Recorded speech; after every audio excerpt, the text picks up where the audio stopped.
Henker que vive duas vezes. Capítulo 545. Recuperação, 2. Yon-woo ficou perplexo. Por que ele está aqui? A presença de Agares era compreensível, mas não fazia sentido que Fenrir aparecesse também. Na verdade, Yon-woo não conseguia entender por que Fenrir estava sendo tão amigável. Ele não tinha um relacionamento especial com Fenrir ou Niflheim, a sociedade a qual Fenrir era afiliado. Por que eles estão? Você ligou para ele? Os olhos de Erlang Shen e do príncipe Neza se arregalaram em confusão e eles se voltaram para Yon-woo. Erlang Shen parecia especialmente descontente. O fato de Yon-woo se aliar a outra sociedade sem informar a Seita Shan significava que Yon-woo não confiava nelas. Além disso, poderia limitar qualquer autoridade que a Seita Shan detivesse. Não fui eu. Eles vieram por iniciativa própria. Yon-woo balançou a cabeça com firmeza. Não houve necessidade de mal-entendidos. No final, Erlang Shen apenas acenou com a cabeça em dúvida. O príncipe Neza caiu na gargalhada. Trabalhar com demônios para lutar contra deuses? Já faz um tempo que a fronteira entre deuses e demônios ficou confusa. Esses velhotes vão ficar furiosos quando descobrirem. O príncipe Neza parecia divertido com a situação. As sociedades piedosas já estavam tendo disputas entre si. A Seita Shan e o Olimpo eram um excelente exemplo. Mas a presença de Agares e Fenrir só aumentaria a turbulência. Ainda se fala muito sobre as revelações. Será que a aliança do mundo celestial para lutar contra Alforone será adiada novamente? Ninguém jamais esperaria que um mero humano pudesse ter tal impacto no mundo celestial.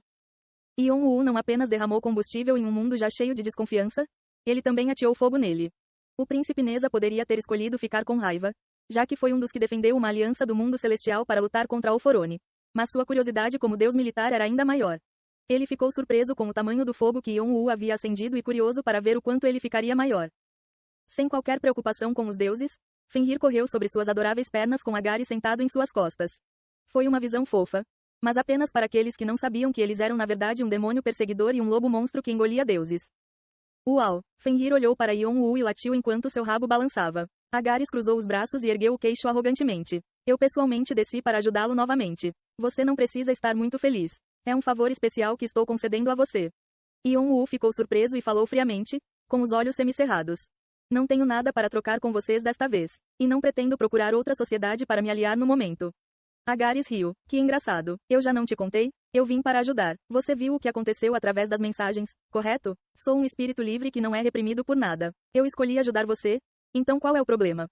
Yon-woo sabia que era uma perda de tempo discutir com Agares e decidiu ignorá-lo. De qualquer maneira, era inútil tentar entender os pensamentos de Agares. Em vez disso, ele se virou para Fenrir com olhos questionadores, como se quisesse saber o que Fenrir estava pensando. Fenrir provavelmente não estava agindo de forma imprudente como Agares. Uau! Fenrir latiu. Agares, ainda nas costas de Fenrir, olhou para o lobo e disse indiferente. Ele disse que Niflheim quer trabalhar com você. Yon-woo não entendia por que os dois estavam agindo juntos. Por que Fenrir continuou latindo em vez de falar? E por que Agares estava traduzindo para ele como se isso fosse um comportamento perfeitamente normal? Comigo? Por quê? Uau! Uau! Ele diz isso em particular. É porque sua irmã mais nova, Hel, se interessou por você. Hel era um demônio da morte, e foi por isso que Yon-woo tinha algum tipo de conexão com ela. Oficialmente, é porque você e as três Nornas não se dão bem.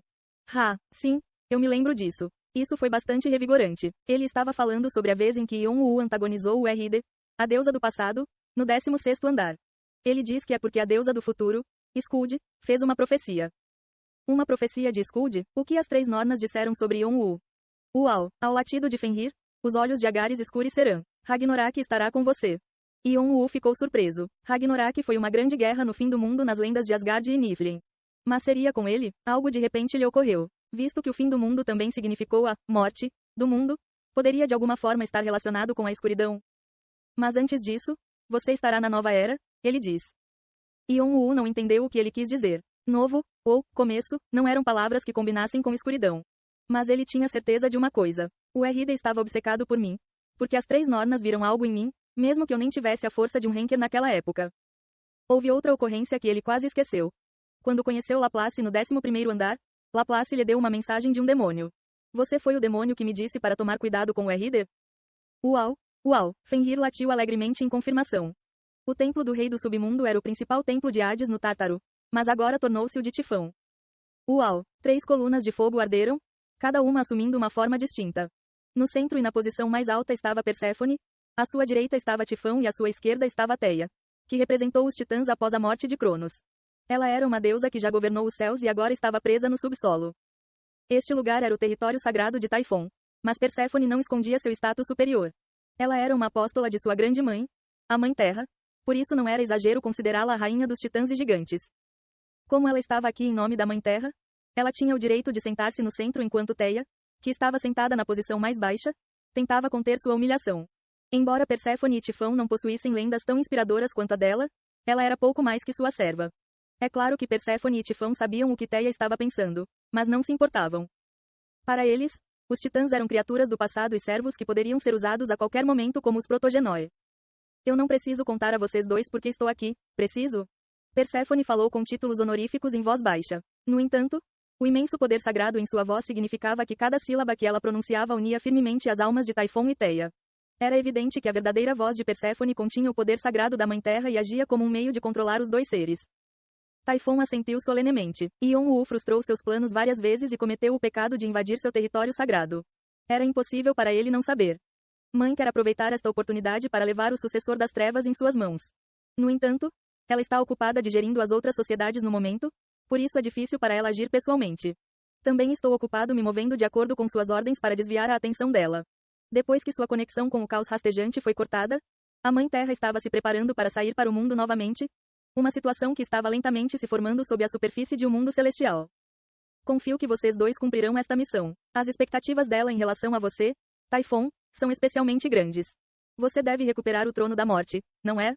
A expressão de Taifon endureceu. Ele não sabia que esse erro seria apontado. Ele deveria assumir a posição divina de Hades, o trono da morte, e reivindicar todos os poderes de Hades relacionados à morte e à autoridade do submundo, o Tártaro. Porém, no momento, ele só tinha parte dessas coisas. Então, estarei esperando. Swish. Perséfone desapareceu, levando consigo o transbordante poder sagrado da Mãe Terra. Taifon e Theia permaneceram em suas posições por um tempo, com uma expressão irritada no rosto de Taifon. Ele esfregou o rosto com a mão. Não era hora de revelar quaisquer emoções. Mãe não pode se mover agora. Mas, é o melhor. Posso cuidar daquele rato bastardo primeiro. Os olhos de Taifon brilharam perigosamente. Como Ion-Woo entrou sozinho, Taifon não sentiria vez, mesmo que tivesse que abandonar todos os titãs e gigantes que comandava. Mesmo que eles desapareçam aqui, algum dia serão despertados pela Mãe. A morte, conforme definida pelo resto do mundo, não se aplica a nós. Taifon virou-se para Theia com uma voz fria. E a resistência? O que aconteceu com eles? A supressão está quase completa, senhor. O rosto de Taifon se contorceu. Eu disse para você cuidar disso há muito tempo. O que você tem feito todo esse tempo? Taifon ascendeu ao mundo celestial para ajudar Perséfone na ressurreição da Mãe Terra e deixou o Tártaro para Theia e os titãs. Embora tivessem expulsado os deuses do Olimpo do Tártaro, ainda havia muitas resistências os incomodando. E pensar que a situação ainda não estava resolvida. A resistência seria de grande ajuda para o sucessor de Hades, Ion-Woo. Eles também poderiam preparar o caminho para o retorno dos deuses do Olimpo, que escaparam para Erebo. Eles tinham que evitar isso. O líder deles era muito forte, peço desculpas. Vadia estúpida. Taifon olhou para Theia com uma expressão irritada e se levantou. Onde eles estão? Eu mesmo cuidarei disso. Taifon planejou eliminá-los antes que o grupo de Ion-Woo fizesse contato com eles, já que Ion-Woo e os outros teriam problemas para se mover devido à maldição que o território sagrado colocou sobre eles. Swish. Depois de saber onde estava sua localização com Theia, Taifon desapareceu. Ele tratou Theia com desdém o tempo todo. Como se os titãs fossem seres decrépitos em quem não se podia confiar nem para cumprir as ordens adequadamente. Quando Taifon se foi, Theia rangeu os dentes. Rachadura. Seus punhos cerrados tremiam de fúria. Hélios. Sim, mãe. Ao som de sua voz calma, um homem com longos cabelos ruivos apareceu ao lado dela. Ele era o antigo deus do sol e seu filho com seu marido Hyperion. Ele agora era um líder que comandava os poucos titãs sobreviventes. Por um momento, a fúria desapareceu de seu rosto. Quando ela viu o filho, a amargura nela diminuiu. Qual é o progresso dos nossos preparativos? Está em seus últimos estágios. É assim mesmo? Theia acariciou o queixo com um sorriso cruel. Havia outra razão pela qual os titãs não conseguiram subjugar a resistência. Você sabe como devemos ser cautelosos com isso. Claro, mãe. Sim, por favor, faça o seu melhor. Só então nós, titãs, derrotaremos aqueles bastardos idiotas dos gigantes e ressuscitaremos. Os olhos de Theia brilharam bruscamente. Cronos deve ser ressuscitado.